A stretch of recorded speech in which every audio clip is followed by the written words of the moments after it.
Ya, hal ini diungkap Ketua Umum Pradi Bersatu Ade Darmawan saat menyambangi kediaman Presiden ke-7 Republik Indonesia Joko Widodo di kawasan Sumber Solo, Jawa Tengah pada Rabu siang. Ade mengaku ada saksi-saksi yang akan dihadirkan adalah rekan satu angkatan, satu fakultas, bahkan teman satu kelas Jokowi saat kuliah di UGM. Ade menambahkan para saksi yang akan hadir bukan merupakan perintah Jokowi, melainkan inisiatif dari teman-temannya sendiri.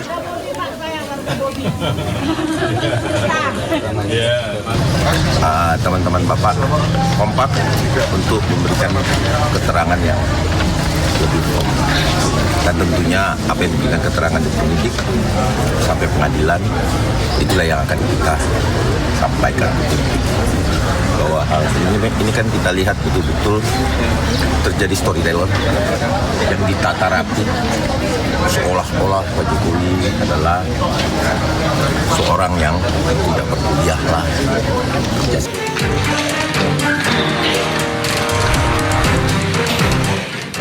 Korban ruda paksa anak di bawah umur berinisial RR dalam kondisi pendiam saat dimintai keterangan oleh pihak penyidik kepolisian Polres Sampang, Jawa Timur. Meski petugas berulang-ulang memberikan pertanyaan kepada korban, namun pertanyaan tersebut tak pernah dijawab dan korban hanya diam.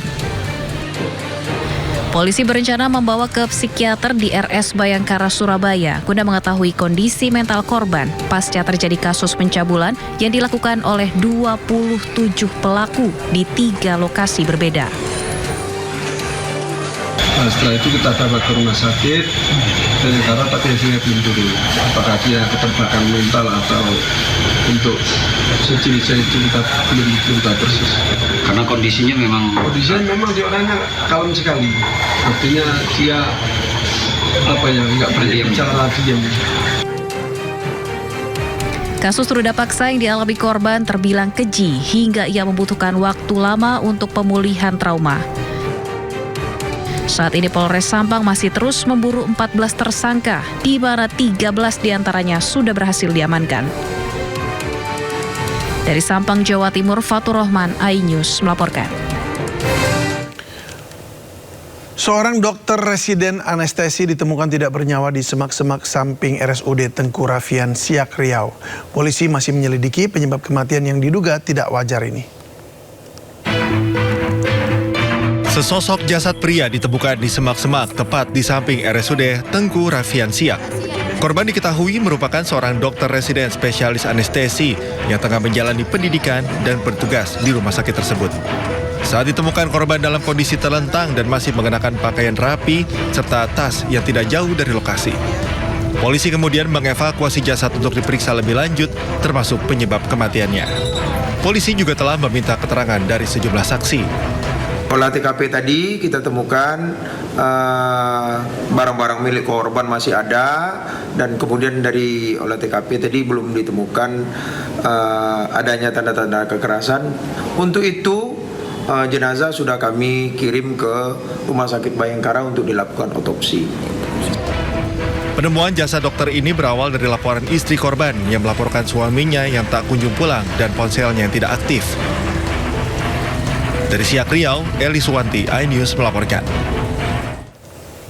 Penyidik Komisi Pemberantasan Korupsi menggeledah sejumlah ruangan termasuk ruang kerja Bupati di kantor Pemkab Sukoharjo. Penyidik membawa sejumlah koper yang diduga sebagai barang bukti baru.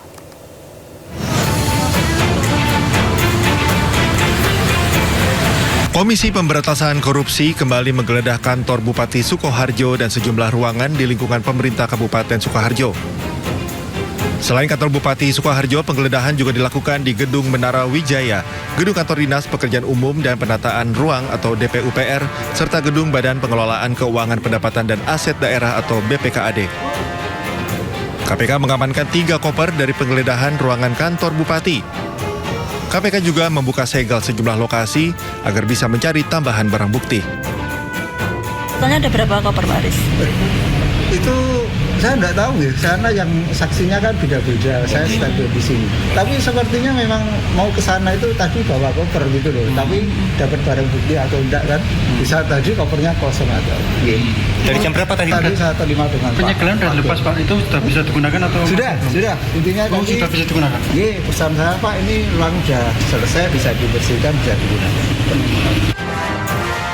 Penggeledahan ini merupakan penyidikan lanjutan dalam kasus dugaan pemerasan yang dilakukan oleh Bupati Sukoharjo Etik Suryani.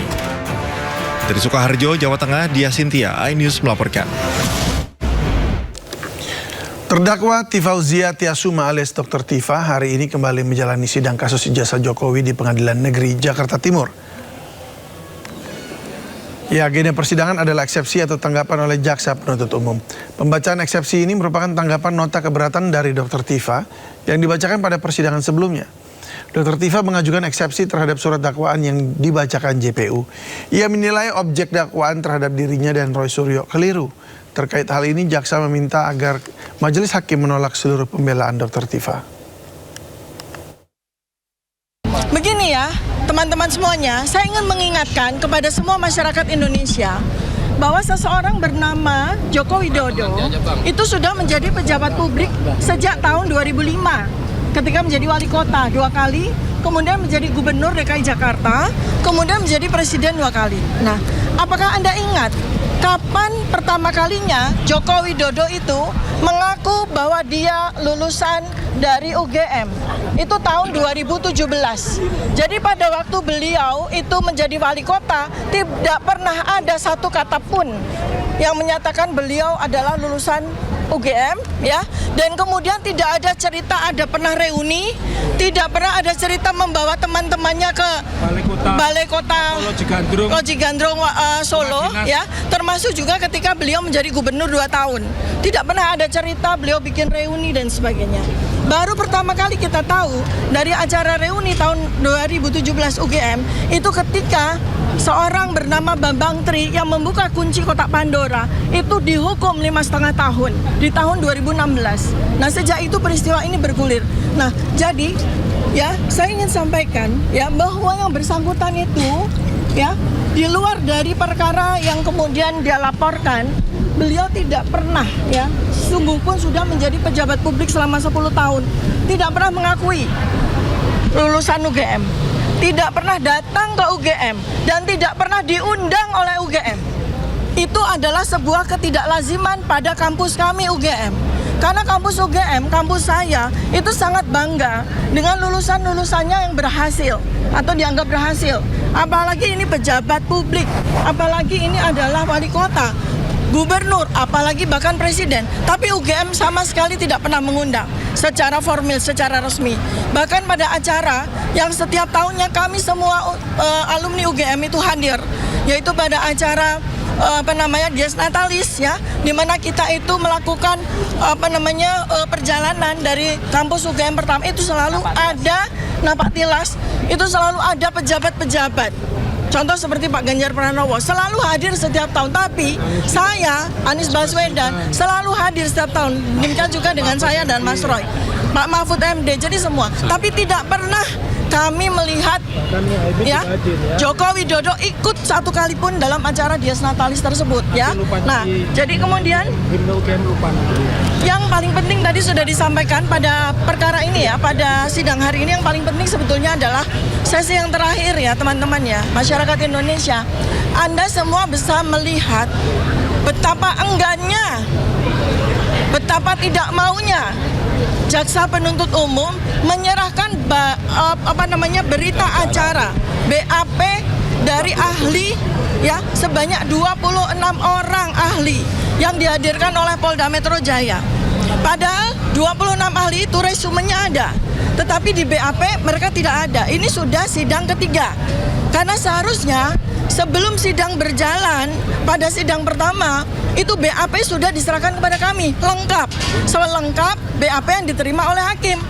Tapi kami sudah meminta 3 kali. Melalui surat sudah kami minta, melalui sidang juga kami minta. Sampai sidang yang ketiga ini, BAP yang kami terima itu belum lengkap juga. Dan itu jantungnya. Itu yang paling penting, yaitu ahli dari Polda Metro Jaya dan 4 orang ahli digital forensik.